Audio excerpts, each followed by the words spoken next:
Sebagai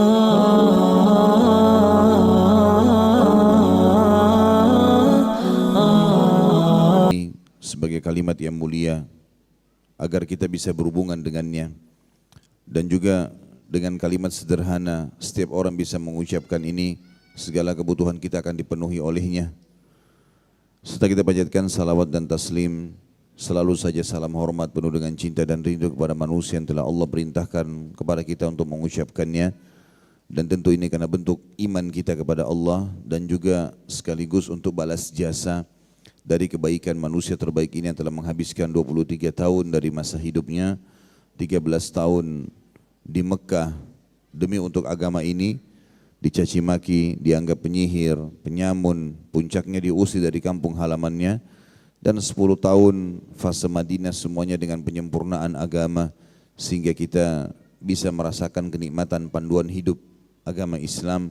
Maka sangat wajar kalau kita selalu membacakan salawat dan taslim kepada Nabi besar Muhammad sallallahu alaihi wasallam.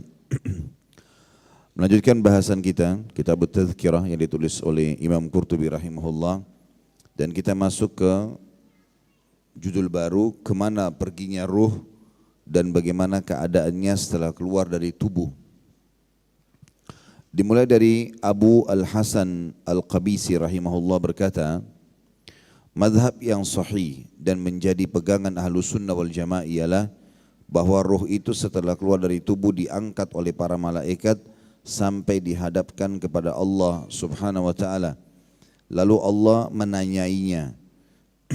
Jika ruh itu tergolong ke dalam mereka yang mendapatkan kebahagiaan karena imannya, maka Allah menitahkan, bawalah dia dan perlihatkanlah kepadanya bakal tempatnya dalam surga, atau perlihatkan tempatnya di surga.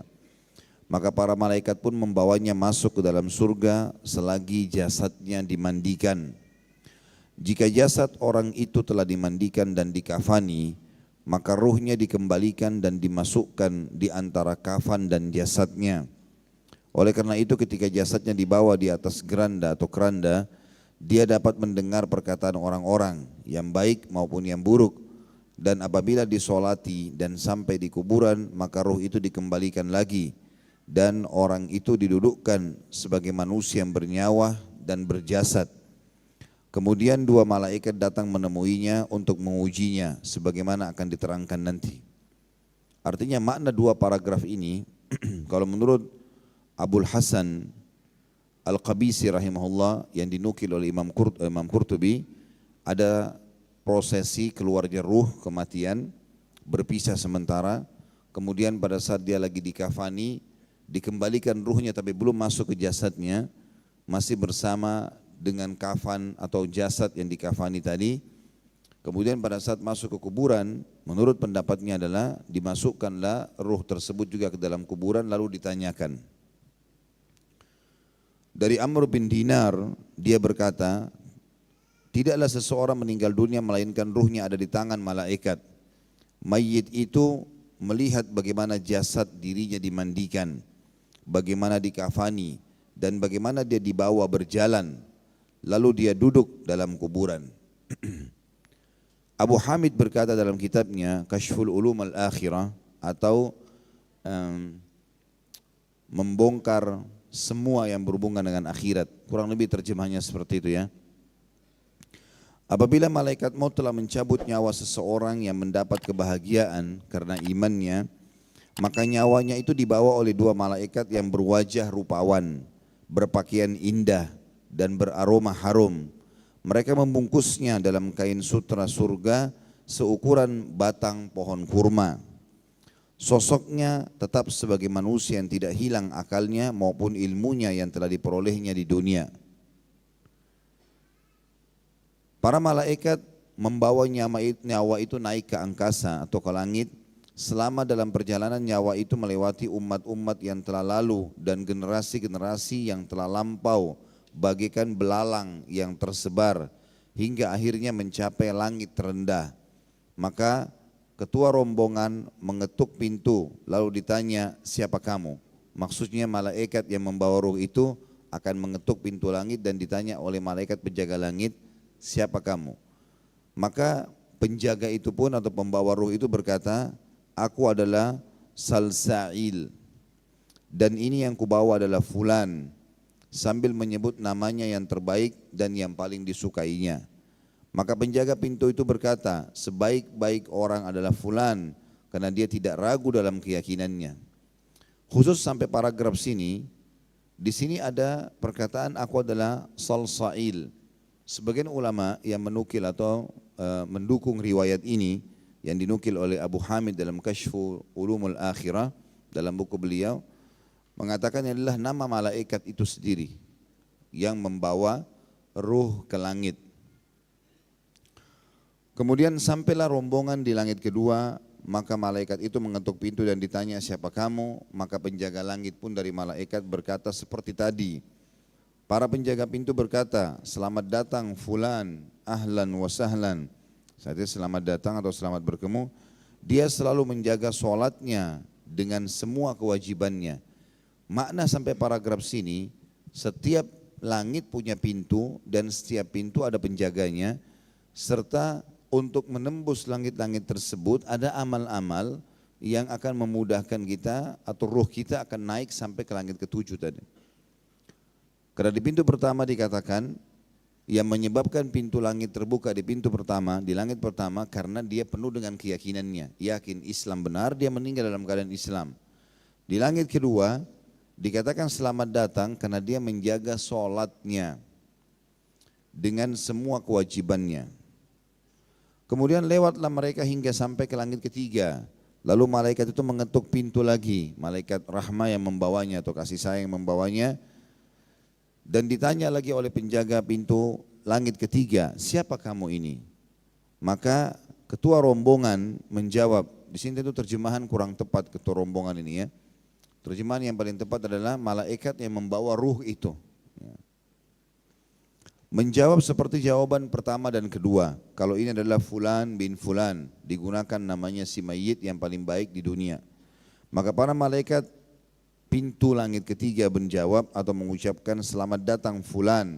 Dia selalu memperhatikan perintah Allah mengenai kewajiban hartanya dan tidak kikir sedikit pun. Berarti ini amal yang mengetuk atau yang akan membuat langit ketiga terbuka. Kemudian mereka meneruskan hingga sampai ke langit keempat.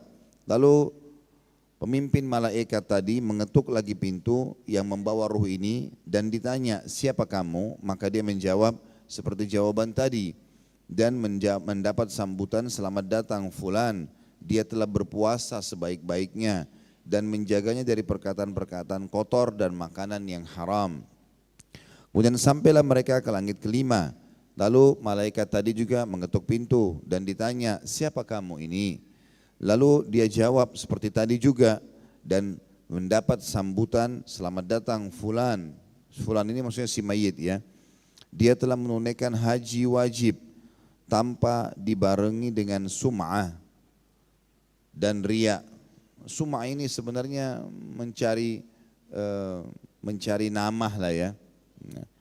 Dia dianggap nanti sudah pergi haji ya dengan kedudukannya.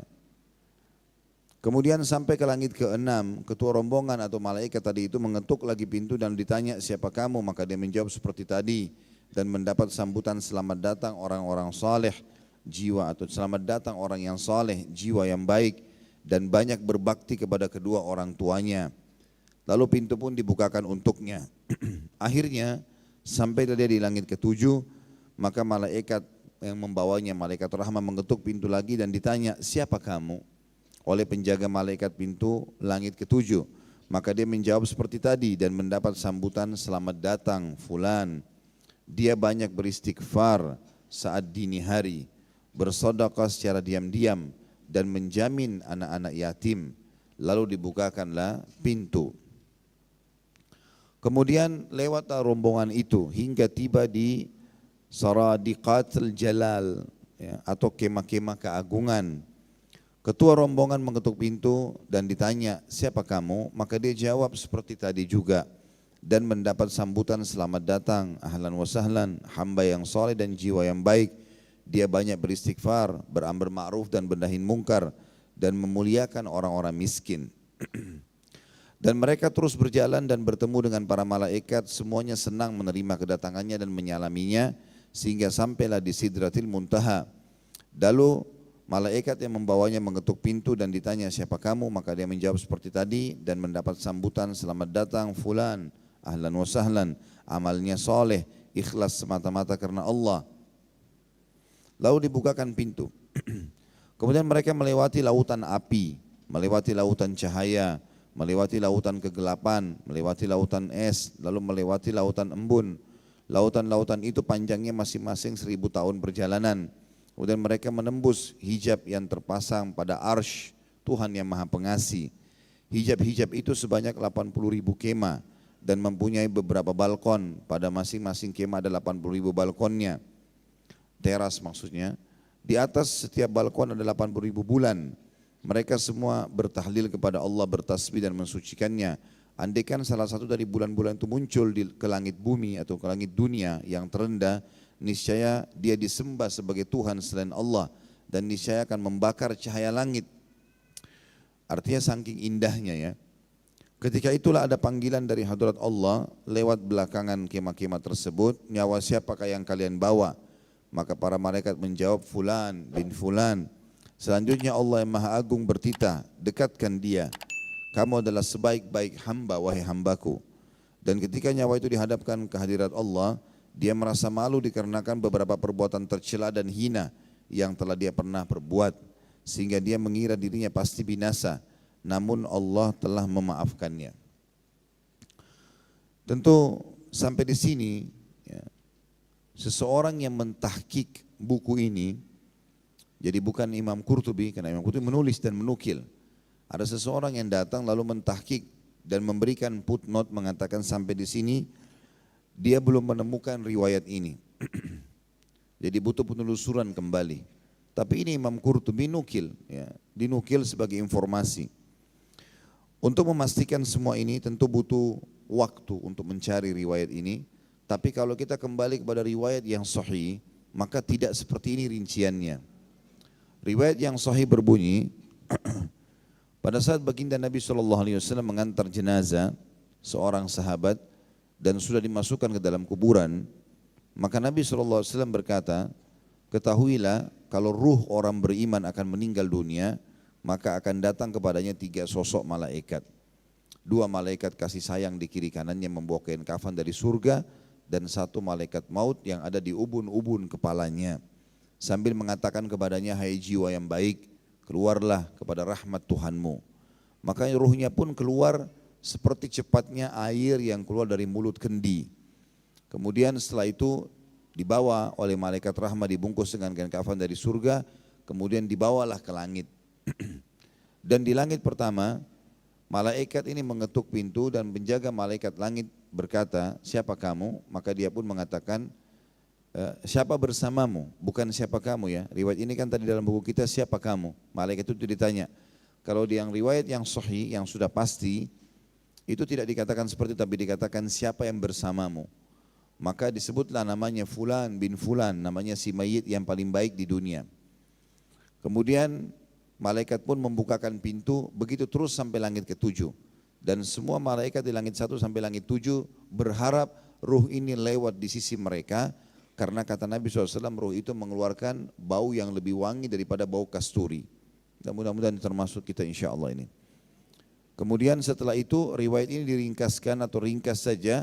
Tidak ada seperti tadi sampai mengetuk Sidratul Muntaha, tapi sampai ke langit ke-7. Kemudian terdengar suara dari langit mengatakan, catatkan hambaku ini termasuk penghuni surga. Ya, Allah berfirman, dan kembalikan dia di dunia, di sana saya ciptakan, di sana pula saya akan bangkitkan. Maka ruhnya diturunkan bersamaan jasadnya diantar di dalam liang lahat. Jadi artinya ditunggu jasad tersebut dimasukkan liang lahat, kemudian baru ruhnya dimasukkan lagi ke liang lahat tersebut. Kemudian setelah itu 3 langkah mereka jalan, dia masih bisa mendengarkan suara sendalnya, dan setelah itu datang malaikat mendudukkan dia lalu menanyakan ya pertanyaan yang sudah masyhur, siapa Tuhanmu, ya siapa nabimu, apa kitabmu. Kemudian dibukakanlah bagi dia, setelah itu dia jawab, lalu dibukakan bagi dia pintu neraka. Dia ketakutan melihat neraka tersebut, tetapi malaikat mengatakan, lihatlah dari apa Allah haramkan dirimu. Karena kau beramal saleh beriman maka tidak jadi masuk di sini. Ditutup, dibuka pintu surga dengan segala macam fasilitasnya. Dia pun kagum. Maka malaikat berkata, ini tempat kamu sekarang. Lalu dia berdoa mengatakan, ya Allah cepatkan waktu karena aku ingin masuk ke dalam surgaku. Lalu datang di sebelahnya orang yang tampan, yang wangi, yang bersih, dan dia kagum melihat orang itu. Maka dia mengatakan, saya amal solehmu yang akan menemani kau sampai hari kiamat. Lalu terdengar suara mengatakan, bentangkan kuburan hambaku ini seluas pandangan matanya. Dan bukakanlah jalan menuju ke surganya setiap pagi dan petang. Sehingga kata Nabi SAW, sampailah padanya bau wanginya surga. Dia tidak masuk ke dalam, tapi dia melihat. Dan melihat ini sudah sebuah nikmat, apalagi kalau masuk ke dalamnya. Maka jadilah kuburannya taman dari taman surga, kata Nabi SAW. Gara-gara kejadian tadi. Kalau orang fasik atau orang kafir sebaliknya, akan datang kepadanya sosok malaikat 3, di kiri kanannya malaikat penyiksa, di kubur-kubur kepalanya malaikat maut yang mengatakan, hai jiwa yang busuk, keluarlah kepada murka Tuhanmu. Lalu ruhnya tidak mau keluar, berantakan di tubuhnya. Kata Nabi SAW, lalu malaikat menarik dengan keras dari ubun-ubun kepala, seakan-akan bulu domba yang dibasahkan lalu dililitkan di pohon berduri dan ditarik dengan keras sehingga berantakanlah bulu domba tersebut. Lalu kemudian pada saat dia sudah keluar, belum sesaat keluar ditangkap oleh malaikat penyiksa, 2 di kiri kanannya yang bawa kain kafan dari neraka, lalu dibawa ke langit. Baru di langit pertama sudah ditolak oleh para malaikat karena roh tersebut mengeluarkan bau lebih busuk daripada bau bangkai. Lalu kemudian terdengar suara dari langit mengatakan, catatkan hambaku ini termasuk penghuni neraka dan kembalikan dia di dunia, di sana saya ciptakan, di sana pula saya akan bangkitkan. Maka bersamaan jasadnya diantar, dimasukkanlah juga ruh tersebut. Begitu masuk ke dalam kuburan, 3 langkah mereka jalan masih didengar suara langkah kakinya. Kemudian malaikat duduk, datang dan mendudukkan dia lalu menanyakan, siapa Tuhanmu, apa nabi, siapa nabimu, apa kitabmu. Dia tidak bisa menjawab, dia hanya mengatakan, saya hanya mengikuti apa yang orang ucapkan. Maka dibukakan baginya pintu surga, dia kagum, dia suka. Malaikat bilang, lihat dari apa kamu haramkan dirimu sendiri. Lalu kemudian dibukakan pintu neraka dan dikatakan, ini tempat kamu sekarang, tidak ada lagi tempat lari selainnya. Maka dia berkata, ya Allah, jangan cepatkan waktu karena aku tidak ingin masuk ke nerakaku. Lalu datang orang di sebelahnya, buruk tampangnya, baunya busuk, ya. Maka mengatakan dan sambil mengatakan kepadanya, aku adalah amal burukmu yang akan menemani kau sampai hari kiamat. Kemudian Allah mengutus kepadanya malaikat yang tidak punya penglihatan dan pendengaran, yang membawa sebuah besi. Kalau seluruh jin dan manusia bersatu untuk membalikannya, mereka tidak akan mampu.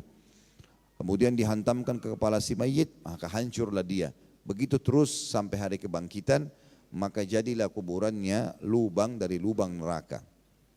Melihat riwayat yang sahih tadi yang baru kita sampaikan, dan kalau dihubungkan dengan apa yang disampaikan di sini, memang hadis ini yang sekarang tadi kita sudah bacakan, ada beberapa hal yang perlu ditelusuri. Seperti tadi, nama malaikat ya, yang disebutkan, aku adalah Salsail. Ya. Dan nama ini masih sangat asing, ya. Belum biasa didengar. Ini butuh penelusuran tentunya. Mudah-mudahan insya Allah nanti saya coba telusuri kembali riwayat ini.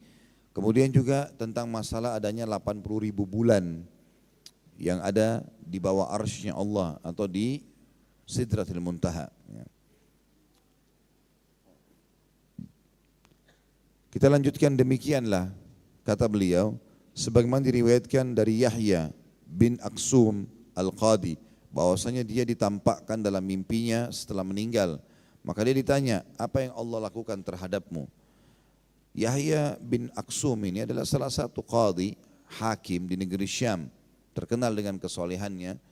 Dinukil kisahnya pada saat dia meninggal, sempat dia dalam mimpi seseorang, dia datang. Sempat ditanya, ya, bagaimana keadaan anda? Lalu dia mengatakan, atau apa yang Allah telah lakukan terhadapmu? Lalu dia menjawab, dia maksudnya Allah menyuruhku menghadap ke hadiratnya. Jawab Yahya menerangkan, kemudian berfirman, hai orang tua buruk, kamu telah melakukan begini dan begini. Aku berkata, wahai Tuhanku, bukan begitu yang telah engkau ceritakan mengenai dirimu. Jadi apa yang telah aku ceritakan mengenai diriku, hai Yahya? Maksudnya di sini terjadi pembicaraan antara seorang hamba dengan Tuhannya. Allah mengatakan, ya, hai orang tua yang buruk, kamu telah melakukan begini dan begitu. Maka dia pun berkata kepada Allah, wahai Tuhanku, bukan begitu yang telah engkau ceritakan tentang dirimu. Aku tidak pernah temukan ada riwayat bahwasanya Tuhanku akan berbicara seperti itu dengan hambanya. Lalu Allah bertanya, jadi apa yang telah aku ceritakan mengenai diriku hai Yahya?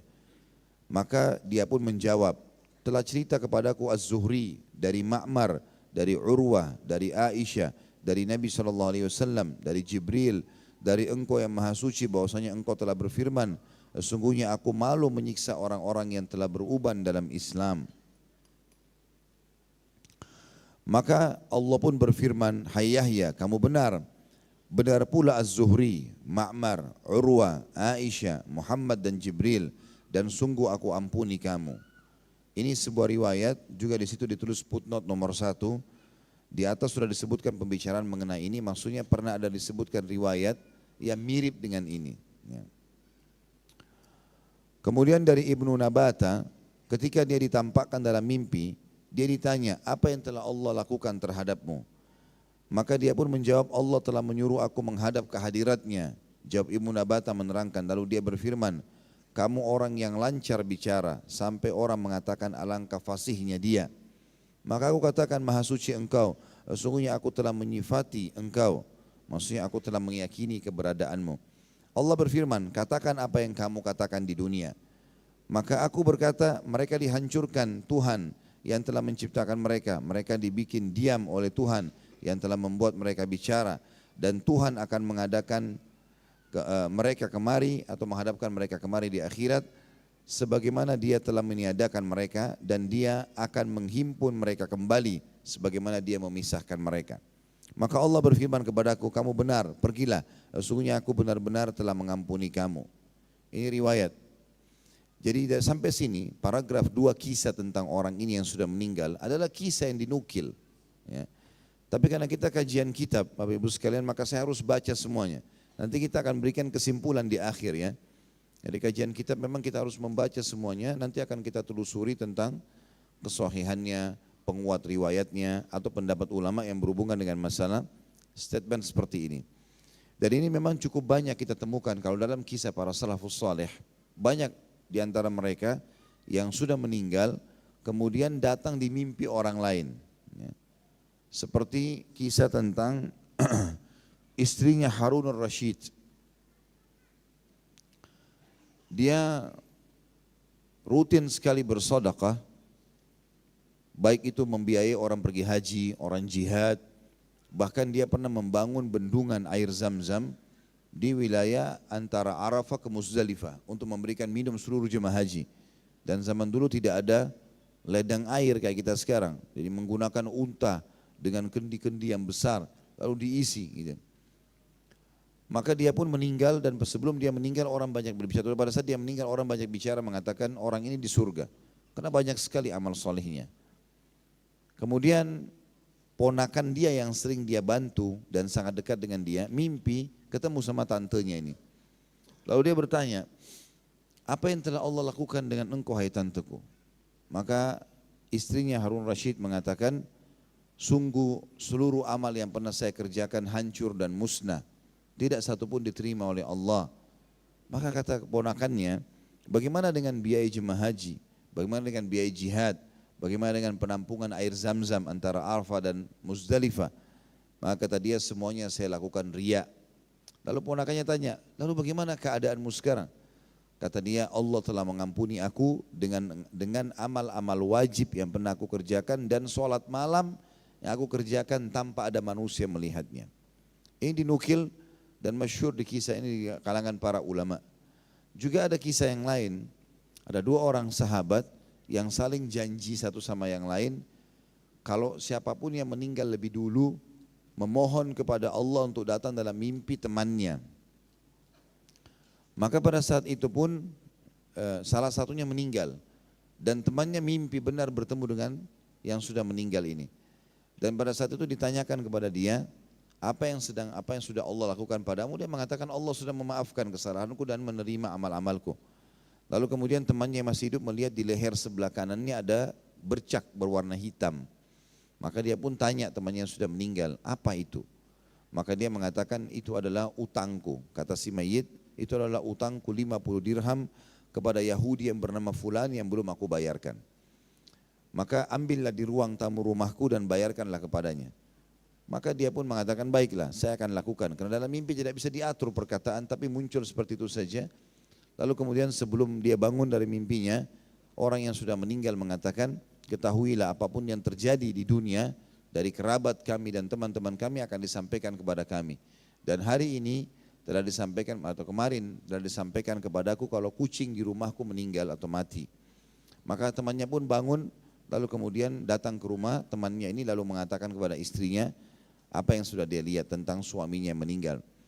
Lalu kemudian diperiksa ternyata ditemukan betul ada uang 50 dirham di ruang tamunya. Kemudian juga sisa tambahannya yang lain adalah dia mendatangi Yahudi betul terbukti dan ternyata dia tanyakan sebelum tinggalkan rumah tersebut, apakah ada sesuatu yang terjadi di rumah kalian? Kata perempuan istri yang menjanda ini dari temannya dia mengatakan tidak ada apa-apa kecuali kucing kami meninggal kemarin. Dan ada sekian banyak kisah-kisah yang dinukil seperti ini. Tentu kisah seperti ini karena dia bukan riwayat sebuah hukum, dia adalah kisah yang dinukil.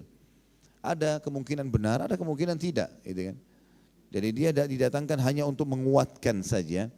Kalau memang sebenarnya ruh itu, karena yang mau dimaksudkan di sini adalah seperti judulnya, kemana ruh ya, pada saat dia keluar dari tubuh. Itu yang ingin ditekankan oleh Imam Qurtubi.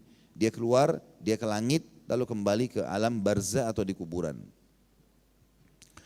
Juga dinukil dari Mansur bin Ammar bahwa dia ditampakkan dalam mimpi.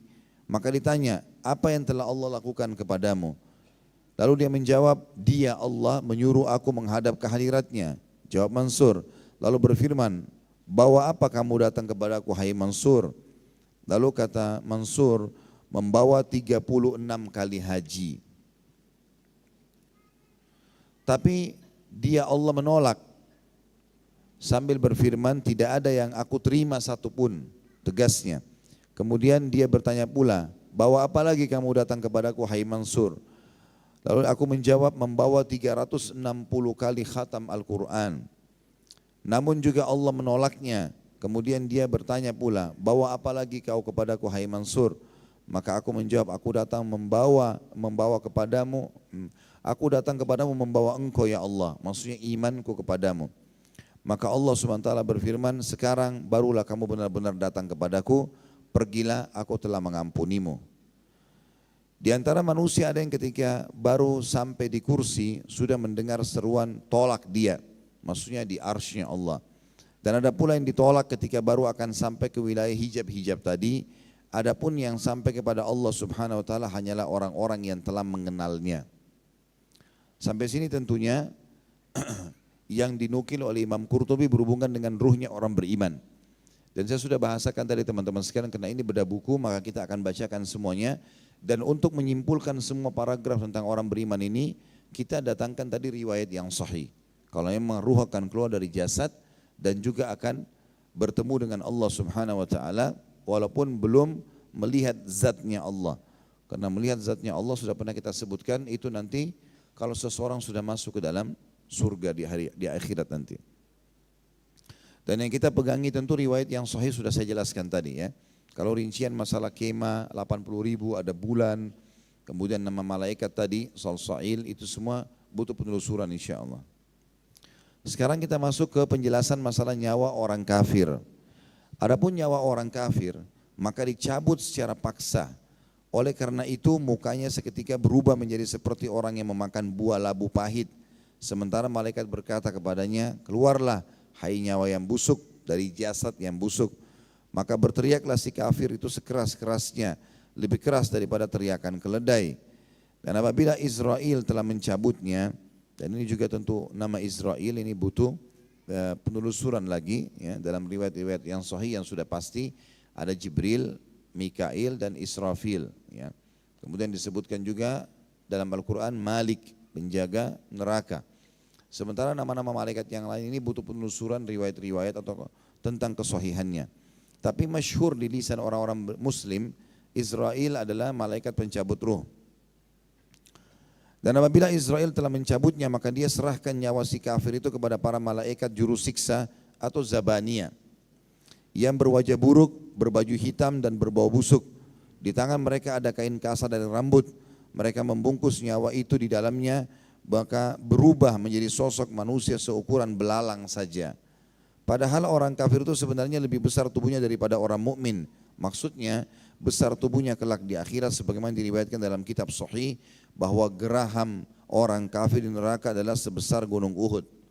Khusus ini ada riwayat Imam Muslim yang kata Nabi SAW, sesungguhnya gigi gerahamnya orang kafir pada hari kiamat di neraka lebih besar daripada gunung Uhud, dan kulitnya lebih tebal daripada perjalanan 3 hari.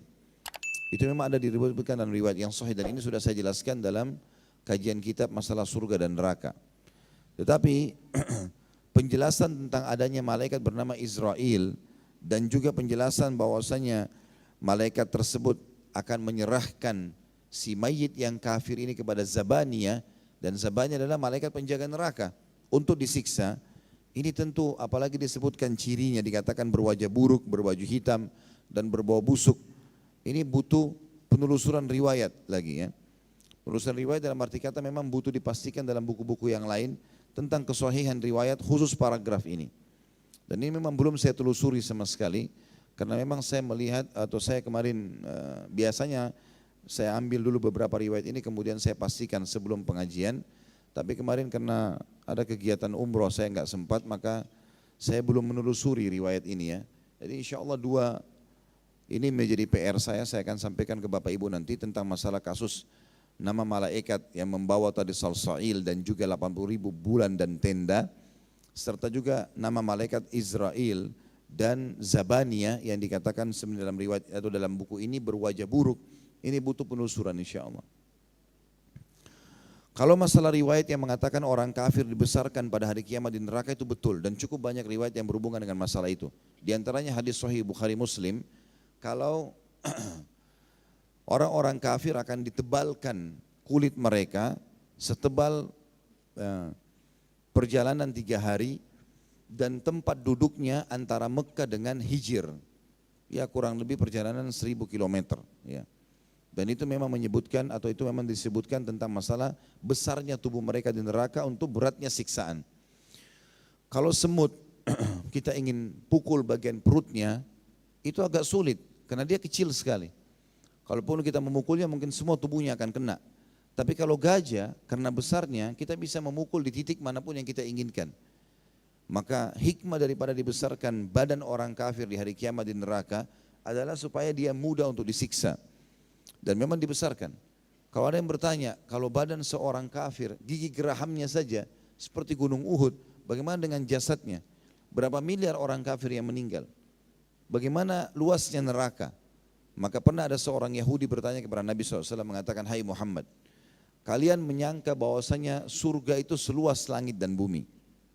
Jadi surga itu seluruh bumi ini, seluruh langit ini, 7 lapis langit.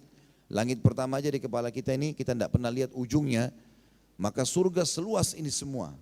Dalam sebuah riwayat dijelaskan bahkan antara langit satu dengan langit yang kedua itu besarnya perbandingannya seperti cincin dibuang di padang pasir. Surga seluas itu semuanya. Makanya tempat-tempat orang beriman walaupun miliaran jumlahnya, masih surga masih lowong, masih luas, gitu kan.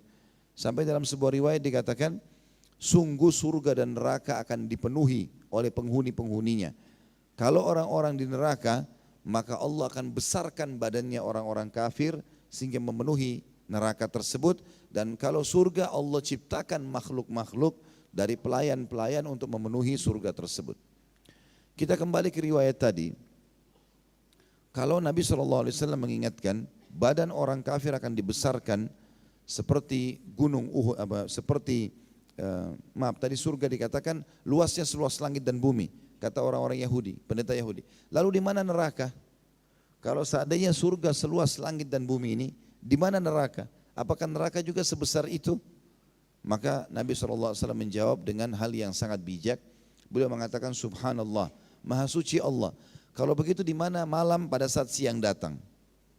Artinya Allah SWT Maha Kuasa menciptakan juga seluas langit dan bumi neraka itu sendiri. Jadi walaupun penghuninya dibesarkan sebesar seperti dijelaskan tadi orang kafir, gigi gerhamnya seperti gunung Uhud, kulitnya setebar 3 hari dan seterusnya, ini semua adalah riwayat yang menjelaskan tentang memang masuk di akal kalau neraka itu luas dan besar. Abu Dakyail, saya lanjutkan dulu, jawab malaikat itu, pada saat orang kafir dinaikkan ke langit, maaf saya baca, selanjutnya dikatakan nyawa orang kafir itu dibawa naik sampai ke langit terendah, langit pertama. Lalu malaikat yang membawanya bertugas membawanya mengetuk pintu, lalu ditanya oleh malaikat penjaga langit, siapa kamu? Dia menjawab, aku adalah Dakyail. Ini nama malaikat yang membawa orang kafir. Kalau tadi Salsail dikatakan yang membawa nyawa orang beriman. Dakyail adalah ketua rombongan yang memimpin para malaikat juru siksa tadi. Lalu ditanya, siapa yang kamu bawa? Maka dia menjawab, Fulan bin Fulan. Dia menyebut nama terburuk dari orang yang dibawanya dan yang paling dibenci di dunia. Nama yang paling tidak baik, julukan yang paling tidak baik disebutkan. Lalu kata penjaga pintu langit, tidak ada ucapan selamat datang baginya. Dan tidak ada ucapan ahlan wa sahlan. Sebagaimana dinyatakan dalam Al-Quran, dalam surah Al-A'raf ayat 40. Sekali-kali tidak akan dibukakan bagi mereka pintu-pintu langit dan tidak pula mereka masuk ke dalam surga. Ketika Dakyail mendengarkan perkataan tersebut, maka dia buang nyawa dari tangannya. Begitulah kiranya yang difirmankan oleh Allah dalam surah Al-Hajj ayat 31. A'udzu billahi minasyaitonir rajim. Wa may yusyrik billahi faka'annama kharra minas sama'i fatakhtafuhu at-tayru aw tahwi bihi ar-rihu fi makanin sahiq. Barang siapa mempersekutukan sesuatu dengan Allah, maka dia seolah-olah jatuh dari langit lalu disambar burung atau diterbangkan angin di tempat yang jauh. Ketika nyawa itu sampai ke bumi, para malaikat Zabaniyah segera menangkapnya dan membawanya ke Sijjin, yaitu sebuah batu besar tempat kembali ruh orang-orang jahat. Adapun orang Nasrani, saya bacakan sampai di halaman setelahnya ya, baru saya jelaskan. Adapun orang-orang Nasrani dan Yahudi, mereka ditolak dari kursi, lalu dikembalikan ke kuburan mereka. Yang dimaksud ditolak dari kursi di sini adalah arsy-Nya Allah. Ya. Lalu dikembalikan ke kuburan mereka. Ini apabila mereka masih mengikuti syariat masing-masing. Karena dengan mengikuti syariatnya berarti nyawa mereka sempat menyaksikan pemandian maupun penguburan jasadnya sendiri.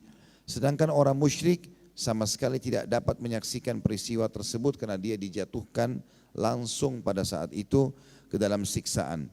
Adapun orang munafik dia seperti orang yang kedua tadi, maksudnya orang musyrik, yakni ditolak dalam keadaan dimurkahi dan diusir lalu dikembalikan ke lubang kuburnya. Sedangkan orang mukmin yang lalai, orang muslim yang lalai, mereka berbeda-beda nasibnya. Ada di antara mereka yang ditolak justru oleh sholat yang telah dia lakukan. Karena orang yang melalaikan sholat dan tidak menunaikan dengan sempurna adalah seperti halnya pencuri. Di waktu sholatnya dilipat seperti kain usang. Lalu dihantamkan ke wajahnya. Sesudah itu sholatnya sendiri naik seraya berkata, semoga Allah menyia-nyiakanmu sebagaimana kamu telah menyia-nyiakanku. Khusus riwayat ini sudah ditelusuri tapi ini hadis yang lemah. Hanya memang ada hadis yang lain, riwayat yang lain berbunyi, kalau seseorang nanti ditimbang amalnya pada hari kiamat, maka akan ditemukan sholatnya atau diperiksa sholatnya. Kalau sholatnya itu bagus, ya, aman, maka selamatlah dia. Kalau tidak, maka akan diremuk seperti kain yang lusuh, lalu dilemparkan ke wajahnya dan tidak berguna bagi dia. Ada yang ditolak oleh zakatnya sendiri karena dia berzakat hanya karena ingin dikatakan fulan suka bersedekah atau barangkali menyalurkannya kepada para wanita dan ia memang pernah kami lihat semoga Allah melindungi kita dari nasib yang menimpahnya. Maksudnya Imam Qurtubi mengatakan ada riwayat yang menjelaskan ada orang amal solehnya bisa membantu dia naik ke langit. Tapi ada orang-orang muslim yang lalai. Tadi orang munafik, orang musyrik sudah kita jelaskan. Orang muslim yang lalai tidak seperti itu.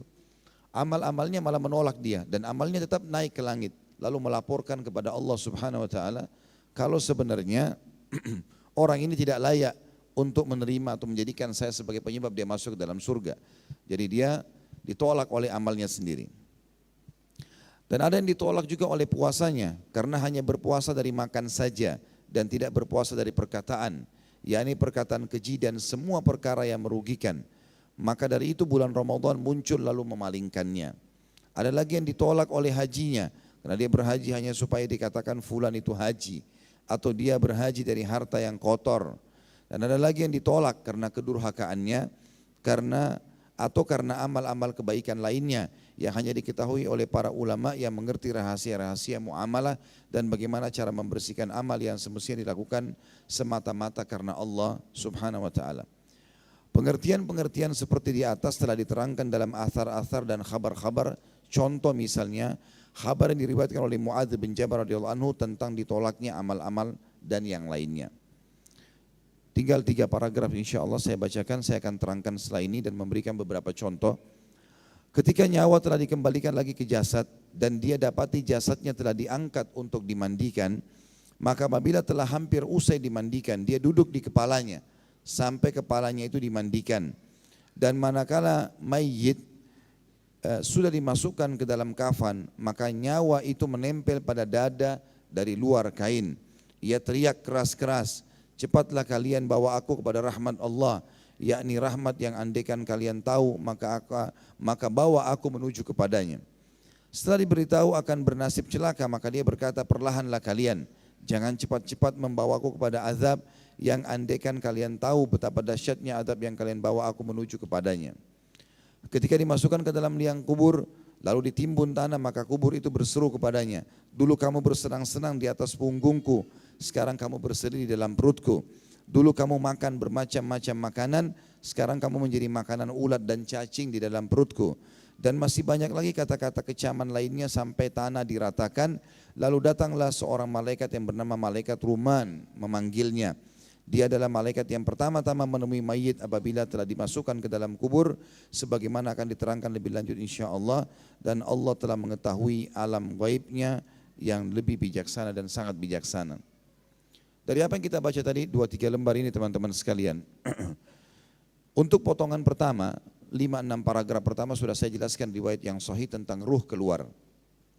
Riwayat-riwayat yang setelahnya ini semuanya umumnya didhaifkan oleh Syekh Albani rahimahullah tentang masalah adanya nama-nama malaikat, adanya ibadah yang menolak atau yang menolak untuk bersama dengan si mayit. Sementara itu riwayat memang diriwayatkan oleh Muadz bin Jabal sahabat Nabi radhiyallahu anhu, tapi dilemahkan oleh sebagian ulama tentang masalah riwayat ini. Tapi kalau kita ambil riwayat-riwayat yang sahih berhubungan dengan ini, memang ada riwayat Bukhari Muslim menjelaskan kalau seseorang itu meninggal dunia dan dia orang beriman, maka dia akan berkata, "Cepatkanlah bawa ruh ini," karena dia sedang menuju kepada rahmat Tuhannya. Kalau dia orang fasik atau orang kafir, maka dia akan berkata kepada orang-orang yang memikulnya, "Kemana kalian akan membawanya? Kepada siksaan, azab, sungguh celakalah dia." Sampai sini ada riwayat sahih menjelaskan. Dan tentu seorang muslim berpegang pada riwayat yang sahih. Yang penting adalah kita mengetahui dan meyakini kita akan meninggal dunia dan ada prosesi malaikat bertemu dengan kita dan kemudian dibawa ruh itu untuk dilaporkan kepada Sang Pencipta Allah Subhanahu wa taala. Ini tentu berhubungan dengan masalah kasus ruh keluar dari jasad. Ada pelajaran-pelajaran yang harus kita ambil teman-teman sekalian berhubungan dengan masalah keluarnya ruh ini. Pertama sekali kata ulama, dia akan keluar dengan sangat cepat dan dimensi waktu berbeda dengan dimensi kita yang masih hidup. Makanya kalau kita lihat cuplikan di YouTube banyak sekali tentang mati mendadak misalnya. Berapa banyak orang yang lagi berdiri jatuh. Saya kemarin baru mendapat cuplikan, ada seseorang yang mengirim di grup kami teman-teman dari Madinah. Ada cuplikan tentang orang yang meninggal tiba-tiba. Ada orang berdiri tiba-tiba jatuh. Ada orang lagi ngobrol tiba-tiba meninggal. Ada orang yang tidak sengaja memegang listrik terbakar dan segala macam hal. Dan subhanallah begitu cepat sekali.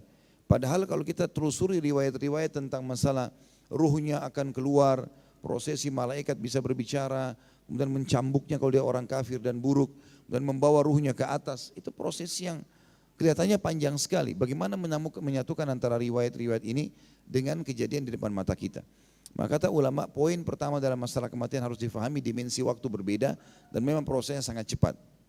Kemarin di pesawat, waktu saya balik dari umrah, ada satu orang kita, seorang ibu, saya dengar samar-samar, karena perjalanan cukup lama 9 jam, berulang-ulang disebutkan sama petugas di pesawat pramugarinya, kalau ada dokter tolong bantu, ada penumpang yang butuh. 2-3 kali atau 4 kali bahkan diulangi selama perjalanan.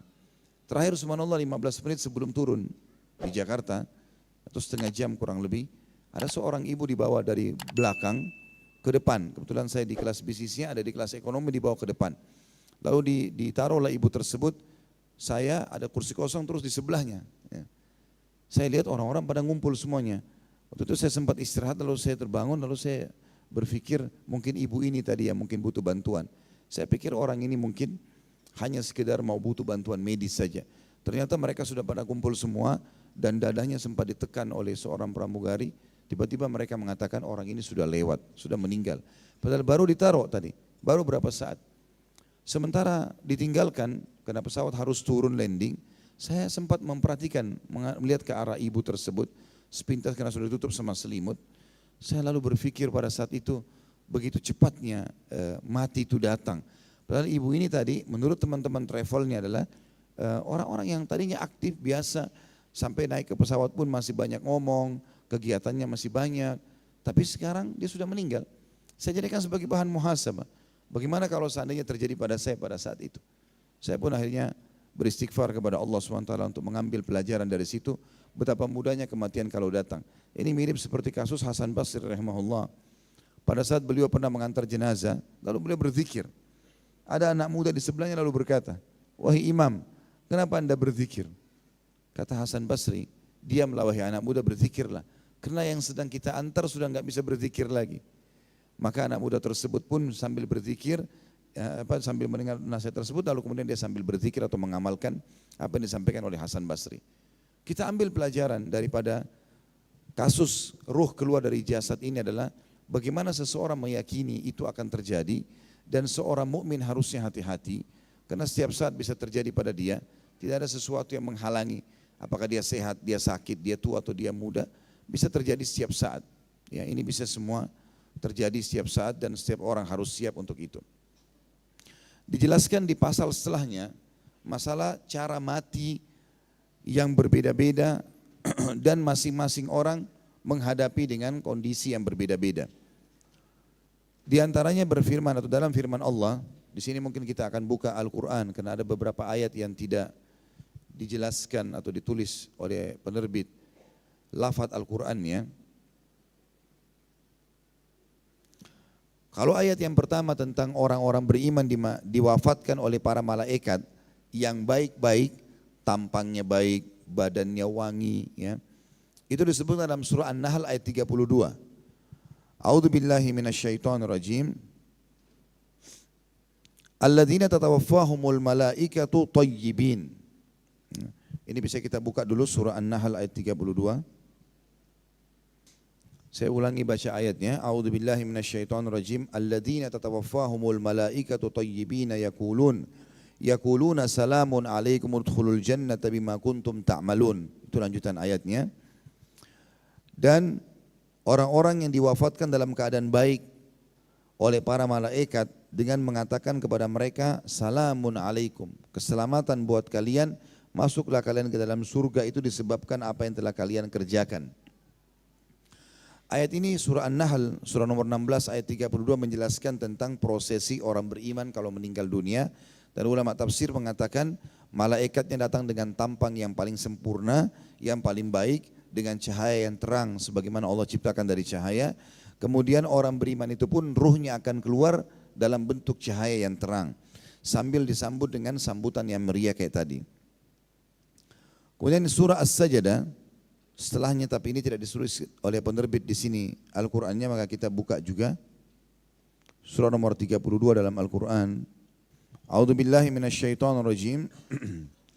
Qul yatawaffakum malakul mautil ladzi wukkila bikum thumma ila rabbikum turja'un. Katakanlah hai Muhammad, jelaskan kepada pengikutmu bahwasanya malaikat maut yang diserahi untuk mencabut nyawa kalian pasti akan mematikan kalian. Ada lanjutan ayat di sini yang perlu kita ketahui karena sampai sini saja ditulis oleh penulis, tapi kita harus lanjutkan. Dan ketahuilah hanya kepada Tuhan kalian akan dikembalikan. Lalu lanjutan ayat ini yang penting setelahnya, ayat 12 tentang prosesi orang-orang kafir atau orang fasik. Walau tara Idzal mujrimuna nakisu ru'usihim 'inda rabbihim Rabbana absarna wa sami'na farji'na na'mal salihan inna muqinun. Dan jika sekiranya kalian melihat mereka orang-orang yang berbuat dosa itu menundukkan kepala di hadapan Tuhan mereka, seraya mereka berkata, ya Tuhan kami telah melihat dan mendengar, maka kembalikanlah kami ke dunia, kami akan mengerjakan amal soleh, sesungguhnya kami adalah orang-orang yang yakin sekarang. Ayat yang kedua tadi surah Sajdah ini menjelaskan tentang prosesi keluarnya ruh oleh malaikat maut. Tapi itu ayat 11, ayat 12 menjelaskan ini adalah keterangan masalah orang fasik ataupun orang kafir.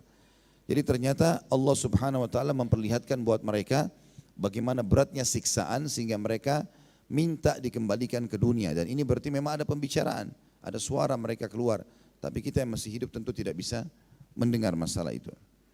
Juga tentang sama prosesi kematian ini, ruh yang dicabut dan beda-bedanya prosesi kematian disebutkan dalam surah Al-An'am. Surah nomor 6 ayat 61. A'udzu billahi minasyaitonir rajim. Wa huwal qahiru fawqa ibadi wa yursilu 'alaikum hafazatan hatta idza jaa ahadakumul mautu tawaffathu rusuluna wa hum la yufarritun. Dan dialah Allah yang telah mempunyai kekuasaan tertinggi di atas semua hamba-hambanya dan diutusnya kepada kalian malaikat-malaikat penjaga. Sampai sini tentu masalah kita masih hidup, semua kita punya malaikat penjaga yang mengingatkan tentang kebaikan-kebaikan. Lalu sehingga lanjutan ayatnya, sehingga apabila datang kematian kepada salah seorang di antara kalian, ia diwafatkan oleh malaikat-malaikat kami dan malaikat-malaikat kami tidak akan melalaikan kewajibannya. Jadi dua ayat pertama tadi menjelaskan orang beriman kalau meninggal seperti apa. Ayat yang keduanya tadi Sajdah menjelaskan orang kafir. Lalu ayat Al-An'am menjelaskan kalau malaikat-malaikat ini baik orang beriman ataupun orang kafir dan fasik, mereka tidak akan terlambat sama sekali dalam mencabut ruh. Dikatakan di situ malaikat-malaikat kami tidak akan melalaikan kewajiban. Yang dimaksud juga dengan la yufarritun adalah mereka tidak terlambat, sangat cepat dalam mencabut ruh itu. Juga dalam surah An-Nahl, kita kembali surah nomor 16 tadi, ayat 28, Allah Subhanahu wa taala berfirman, alladzina tatawaffahumul malaikatu zalimi anfusihim fa'alqaw salama ma kunna na'malu min su' bala innallaha alimun bima kuntum ta'malun. Orang-orang yang dimatikan oleh para malaikat dalam keadaan berbuat zalim kepada diri mereka sendiri, artinya orang-orang yang banyak dosanya, lalu mereka menyerahkan diri sambil berkata, kami sekali-kali tidak ada mengerjakan sesuatu kejahatan pun. Maka malaikat menjawab, ada, sesungguhnya Allah Maha mengetahui apa yang kalian kerjakan. Ayat surah An-Nahl 28 menjelaskan tentang orang muslim yang lalai. Jadi kita kembali lagi, An-Nahl 32 tadi menjelaskan orang mukmin yang meninggal dalam keadaan baik. Surah As-Sajdah 11 dan 12 menjelaskan orang kafir kalau meninggal seperti apa, ruhnya keluar. Dan juga An-Nahl 28 menjelaskan orang-orang muslim yang lalai. Masing-masing punya keadaan berbicara dengan malaikat yang sedang mencabut ruhnya. Kata Imam Qurtubi, ayat-ayat di atas semuanya menceritakan secara garis besar bagaimana cara Allah yang Maha Tinggi mematikan manusia. Ayat-ayat itu kemudian diterangkan lebih lanjut oleh Rasulullah SAW dalam hadis-hadisnya sebagaimana akan dijelaskan dalam pasal ini, tapi setelah menjelaskan beberapa ayat. Juga firman Allah yang berbunyi dalam surah Al-Anfal ayat 50, A'udzu billahi minasyaitonir rajim. Walau tara idh yatawaffal ladina kafarul malaikatu yadribuna ujuhahum wa adbarahum. Lanjutan ayat, wa dzuqu adzabal hariq. Andai saja kalian bisa melihat bagaimana malaikat mencabut jiwa orang-orang kafir sambil memukul muka dan punggung mereka dan dikatakan rasakanlah panasnya api neraka. Juga ayat yang berbunyi dalam surah Muhammad ayat 27. Ini butuh untuk kita buka ayatnya. Surah nomor 47 ayat 27. Fakaifa idza tawaffathumul malaikatu yadribuna wujuhahum wa adbarahum. Dan bagaimana keadaan mereka apabila malaikat mencabut nyawa mereka selain memukul muka mereka dan punggung-punggung mereka. Kata Imam Qurtubi, kedua ayat ini khusus membicarakan tentang matinya orang kafir yang terbunuh dalam perang Badar.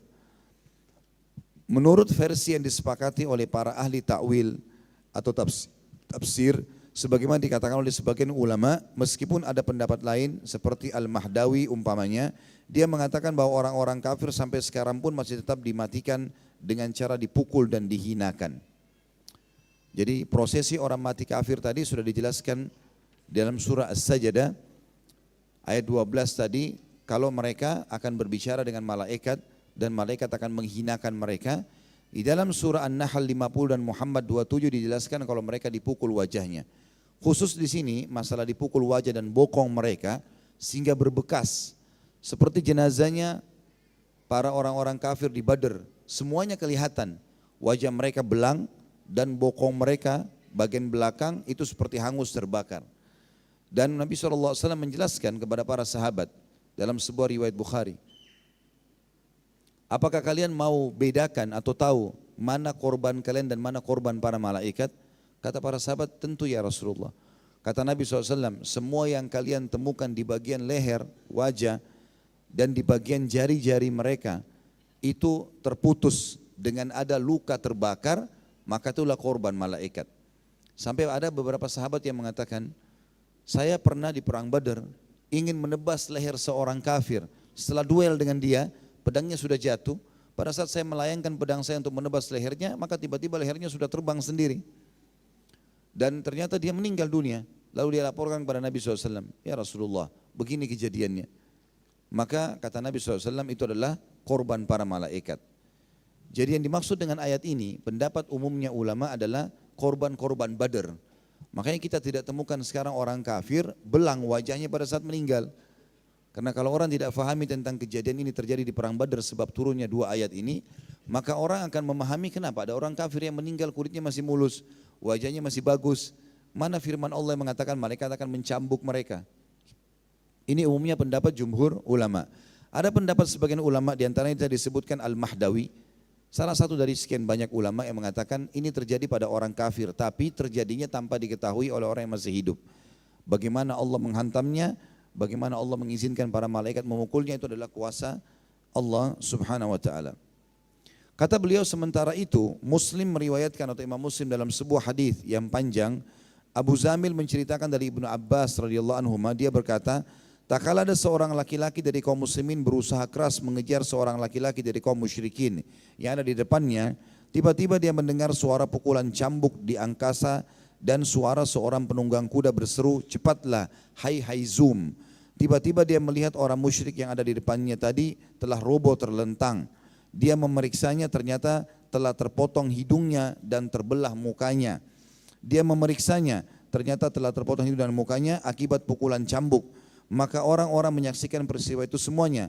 Lalu seorang sahabat Ansar menemui Rasulullah SAW untuk melaporkan kejadian itu. Maka Nabi SAW bersabda, kamu benar, itu adalah bantuan dari langit kedua. Maksudnya dari Allah SWT, malaikat yang datang. Pada hari itu kaum muslimin berhasil membunuh 70 orang kafir dan menawan 70 orang lainnya, dan seterusnya sebagaimana dituturkan oleh Abu Zamil. Maksudnya terjadi di perang Badar. Jadi ayat-ayat yang menjelaskan tadi terjadi di perang Badar. Banyak di antara korban mereka kelihatan wajahnya hitam dan bokongnya terbakar, ya, jari-jarinya terputus. Jadi pendapat yang paling kuat sebenarnya menjelaskan tentang ayat ini terjadi pada perang Badar saja, yang lainnya tidak. Karena banyak korban juga orang-orang kafir setelah peperangan ini, seperti perang Hunain misalnya, dan juga ada perang Bani Mustaliq, ya, ada perang-perang yang lain, itu tidak disebutkan kalau korban-korban orang kafir seperti ini keadaannya. Seperti korban yang dibunuh juga oleh Ali bin Abi Thalib pada saat perang Ahzab, ada di situ jenazahnya. Dan pada saat itu sempat beberapa saat dengan kaum muslimin lalu dilemparkan jenazahnya melewati parit atau khandak. Tapi tidak ada riwayat yang menjelaskan kalau wajah mereka merah atau menghitam dan terbakar sebagaimana ayat tadi menjelaskan itu. Berarti yang lebih kuat pendapat di sini adalah memang terjadi hanya pada korban Badar saja. Dan memang di Badar ini dihadiri oleh para malaikat, dan malaikat punya peran. Satu-satunya peperangan yang dihadiri oleh malaikat hanya Badar, yang hadir dan ikut berperang hanya Badar saja. Perang yang lain di zaman Nabi SAW ada malaikat hadir seperti perang Hunain tapi tidak ikut berperang. Di antaranya kisah tentang Abdullah bin Mas'ud radhiyallahu anhu. Beliau orangnya kecil sekali, kurus. Ya, saking kecilnya dan kurusnya, satu waktu pernah Abdullah bin Mas'ud naik di atas sebuah pohon kurma dan tertiup angin karena angin kencang. Zaman dulu orang kalau mau lihat adakah kafilah datang dari jauh, mereka naik ke atas pohon kurma. Ibnu Mas'ud naik ke atas pohon kurma, di sahabat di bawah lagi nunggu berita, ada enggak kafilah kelihatan dari jarak jauh. Ternyata angin cukup kencang sehingga betisnya Ibnu Mas'ud radhiyallahu anhu kelihatan. Abdullah bin Mas'ud masyhur. Mungkin teman-teman sering baca hadisnya dari Abdullah bin Mas'ud. Orang perawi hadis yang cukup banyak, sekian ribu hadis yang diriwayatkan oleh dia. Rupanya tersingkap betisnya dan saking kecilnya sampai sahabat tertawa melihat kecilnya betisnya Ibnu Mas'ud. Jadi kurus sekali. Lalu kata Nabi SAW, apakah kalian menertawakan betisnya Ibnu Mas'ud sementara kedua betisnya di timbangan pada hari kiamat lebih berat daripada gunung Uhud. Kejadiannya pada saat Ibnu Mas'ud masuk di perang Badr, dia menawan Abbas bin Abdul Muttalib radhiyallahu anhu. Nanti dia masuk Islam, waktu itu belum masuk Islam. Dia ikut berperang di Badr karena dia diperintahkan oleh sukunya. Makanya kata Nabi SAW kepada para sahabat, kalau kalian temui Abbas di medan perang jangan ada yang bunuh, karena dia keluar hanya karena dipaksa oleh kaumnya. Lalu pada saat itu Abbas orangnya seperti Umar bin Khattab, kalau naik di kuda, duduk di kuda kakinya bisa sampai di tanah. Jadi saking tingginya 2 meter sekian. Dipegang oleh Abdullah bin Mas'ud, ditawan Abdullah bin Mas'ud. Abdullah bin Mas'ud pegang tangannya. Maka Abbas teriak-teriak pada saat itu, kesakitan. Semua orang menyaksikan.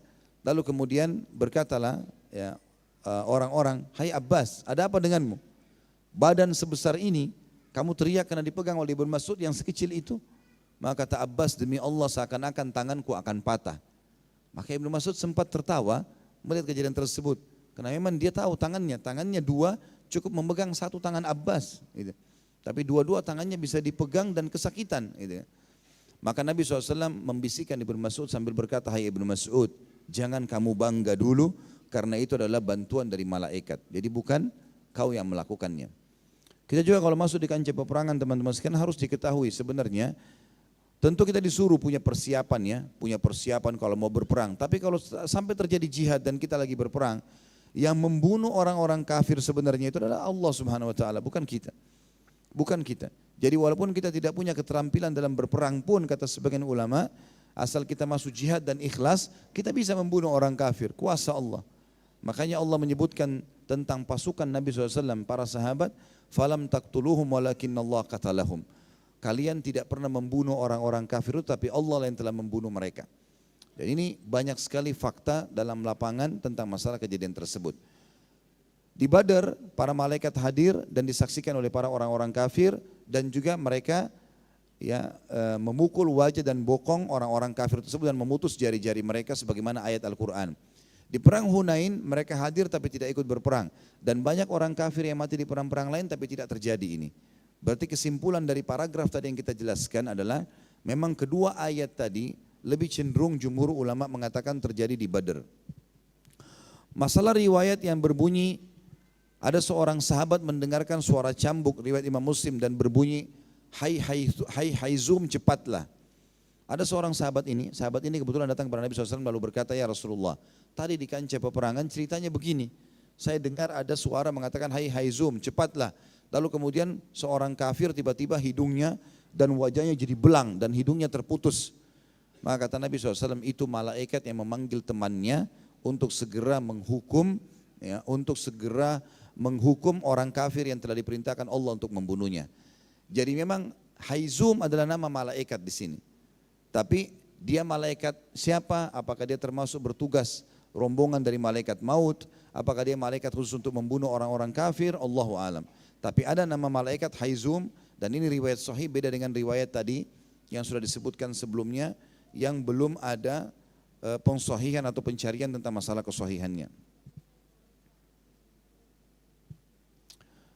Baik, paragraf terakhir dalam bahasan kita tadi ini tentang masalah bagaimana cara mati adalah firman Allah SWT surah Al-An'am ayat 93.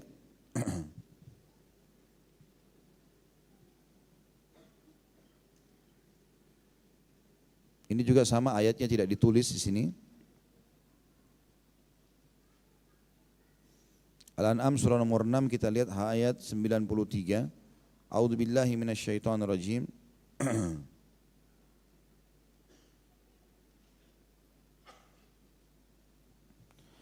وَمَنْ أَظْلَمُ مِمَّنِ افْتَرَى عَلَى اللَّهِ كَذِبًا أَوْ قَالَ أُوحِيَ إِلَيَّ وَلَمْ يُوحَ إِلَيْهِ شَيْءٌ وَمَنْ قَالَ سَأُنْزِلُ مِثْلَ مَا أَنْزَلَ اللَّهُ وَلَوْ تَرَى إِذِ الظَّالِمُونَ فِي غَمَرَاتِ الْمَوْتِ وَالْمَلَائِكَةُ بَاسِطُو أَيْدِيهِمْ أَخْرِجُوا أَنْفُسَكُمْ الْيَوْمَ تُجْزَوْنَ عَذَابَ الْهُونِ بِمَا كُنْتُمْ تَقُولُونَ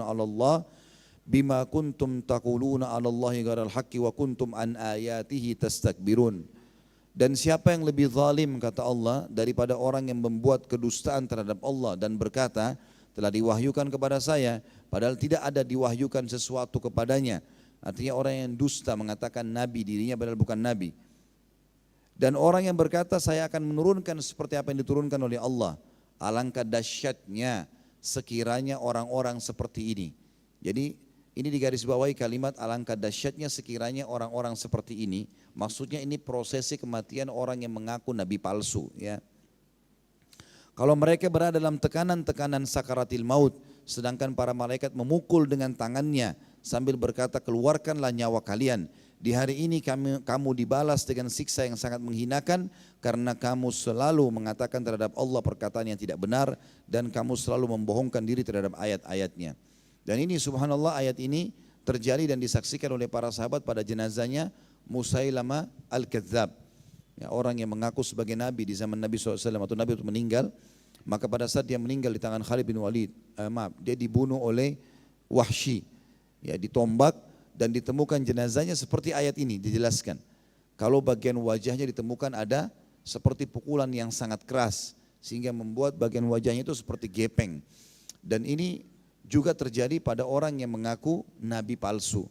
Berarti tidak semua orang kafir kalau meninggal keadaan wajahnya rusak ataupun badannya terbakar. Tapi ada orang-orang tertentu. Selain korban Badar juga akan terjadi bagi siapapun yang mengaku nabi palsu. Kalau di zaman sekarang pun ada, maka pasti prosesi jenazahnya atau jasadnya akan ditemukan hal yang sama. Akan ada pukulan yang keras di bagian wajah yang menggambarkan tentang siksaan yang diberikan kepada dia. Ya, Allahu a'lam. Baik, ada pertanyaan? Belum ada.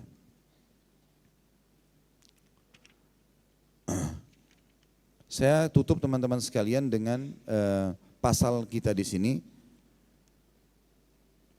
Sebelum nanti insya Allah kita bahas rupa malaikat maut ketika mencabut nyawa orang mukmin dan juga orang kafir,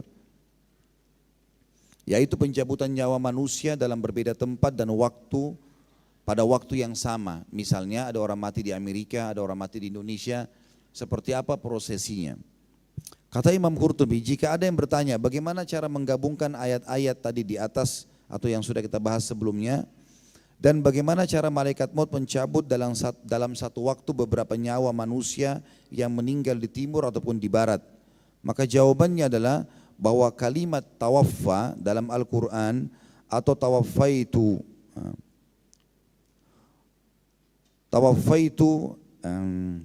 ad-daina atau istaufaitu ad-daina, artinya saya memegang atau menerima hutang tanpa menyisakan sedikit pun darinya. Dan terkadang kata tawaffa yang dikatakan dalam Al-Quran, idh yatawaffal ladina kafaru, pada saat malaikat mewafatkan orang-orang kafir. Kalimat wafat itu dari bahasa Arab bisa diambil dari kalimat tawaffaitu daina, artinya aku telah melunasi utangku dan tidak menyisakan sedikit pun. Dan kata tawaffa juga dikaitkan dengan malaikat maut karena dia yang melakukan langsung pekerjaan ini. Terkadang dikaitkan juga dengan para pembantu-pembantunya karena mereka yang melaksanakannya, dan terkadang dikaitkan dengan Allah Subhanahu wa taala sebagaimana dalam firman Allah dalam surah Az-Zumar ayat 42. A'udzu billahi minasyaitonir rajim. Allahu yatawaffal anfusa hina mautiha. Allah memegang jiwa ketika matinya. Juga dalam firman yang lain surah Al-Hajj, dan dialah Allah yang telah menghidupkan kamu kemudian mematikan kamu. Juga dalam surah Al-Mulk, ayatnya mirip semuanya ini. Allah telah menjadikan hidup, mati dan hidup sebagai ujian buat kalian. Jadi malaikat yang disuruh melakukan satu pekerjaan pada hakikatnya dia hanya melaksanakan apa yang diperintahkan Allah. bisa saja Allah Subhanahu wa taala memerintahkan malaikat maut atau para pembantunya mencabut itu. Pendapat sebagian ulama mengatakan malaikat maut, ya, yang dinamakan malaikat maut, dia adalah pemimpin para malaikat khusus masalah tugas mencabut ruh. Kalau satu waktu ada orang 1 juta orang meninggal karena terjadi gempa, tsunami, ya, atau peperangan, maka berarti malaikat maut itu menugaskan para orang-orang yang ada di bawahnya. Atau yang dimaksud dengan malaikat maut adalah kelompok. Seperti juga malaikat pencatat amal, karena semua manusia ada pencatat amalnya. Maka ada kelompok malaikat yang mencatat amal, ada kelompok malaikat yang mencabut ruh, ya, ada kelompok malaikat yang meniupkan ruh di rahim manusia atau di rahim seorang perempuan. Karena kalau perempuan yang hamil seluruh dunia misalnya sekian ribu orang, maka harus di waktu yang bersamaan ada peniupan ruh. Semua ini pendapat yang kedua mengatakan adalah nama kelompoknya. Al-Kalabi menerangkan malaikat maut mencabut nyawa dari jasad lalu menyerahkannya kepada malaikat rahmah. Jika dicabut nyawa seorang mukmin dan jika nyawa seorang mukmin diberikan kepada malaikat rahmah. Jika orang kafir maka diserahkan kepada malaikat azab atau penyiksa. Pengertian ini yang diterangkan dalam sebuah hadits Al-Bara yang nanti akan dibahas insyaAllah. Disebutkan dalam sebuah kabar dari Nabi SAW menyatakan sesungguhnya malaikat maut memanggil ruh-ruh sebagaimana seseorang dari kalian memanggil anak kudanya atau anak sapian kudanya, kemarilah, kemarilah. Pada kabar tersebut di atas, Nabi SAW menyatakan maksudnya bahwa malaikat maut itu memanggil ruh orang-orang yang akan dimatikan dan dicabut oleh Allah Subhanahu wa ta'ala. Sudah ada pertanyaan? Dan dalam kabar yang lain, malaikat maut duduk, di hadapannya ada lembaran-lembaran atau ada lembaran tempat menulis ajal orang di malam nisfu Sya'ban, yaitu malam untuk segala urusan yang penting-penting dijelaskan di pertengahan bulan Sya'ban, seperti rezeki dan ajal manusia. Menurut pendapat sebagian ulama seperti Ikrimah dan lainnya, tapi yang benar malam dijelaskan urusan yang penting-penting adalah malam Lailatul Qadar. Sebagaimana dinukil dari Qatadah, Al-Hasan, Mujahid dan lain-lainnya. Pendapat kedua ini sesuai dengan firman Allah Subhanahu wa taala dalam surah Dukhan ayat 1 dan ayat 3 tentang masalah penulisan apapun di Lailatul Qadar. Sampai sini paragrafnya yang dimaksud adalah malaikat maut bisa saja mencabut dengan bertugas sendiri, mencabut semua, atau menugaskan para pembantu-pembantunya, atau dia duduk lalu kemudian melihat daftar tulisan orang-orang yang akan dicabut nyawanya. Kemudian malaikat maut pun memanggil satu persatu mereka sehingga berkumpul nyawa tersebut lalu ditarik sekaligus dengan cara dikeluarkan secara serentak. Menurut Ibnu Abbas bahwa Allah membuat keputusan-keputusan di malam nisfu Sya'ban lalu menyerahkan kepada para malaikat yang akan mengurusnya di malam Lailatul Qadar. Berarti Ibnu Abbas menggabungkan antara dua pendapat. Yang dimaksud juga di sini adalah malam nisfu Sya'ban atau malam Lailatul Qadar, malaikat maut duduk lalu menerima daftar nama-nama orang yang akan mati. Kemudian memanggil mereka atau memanggil ruh-ruh tersebut lalu kemudian menyatukan dan menarik sekaligus semuanya. Ini makna paragraf sampai tadi yang kita bacakan.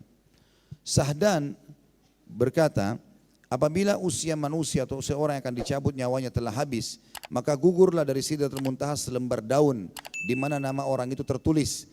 Daun itu gugur dan jatuh persis pada lembaran yang ada di tangan malaikat maut tadi. Dengan demikian maka ketahuilah bahwa umurnya telah habis, ajalnya telah tiba dan jatah makanannya juga sudah terputus. Dan menurut kabar lainnya, malaikat maut ada di bawah arsy dan lembaran-lembaran orang yang mati berjatuhan kepadanya. Adapun yang dimaksud lembaran itu adalah daun-daun Sidratul Muntaha. Wallahu a'lam. Ya, ini yang disampaikan sampai sini tentunya. Baik, begitu saja Bapak Ibu sekalian. Mohon maaf kalau ada yang salah dan kalau ada benar pasti dari Allah Subhanahu wa taala. Subhanakallahumma bihamdika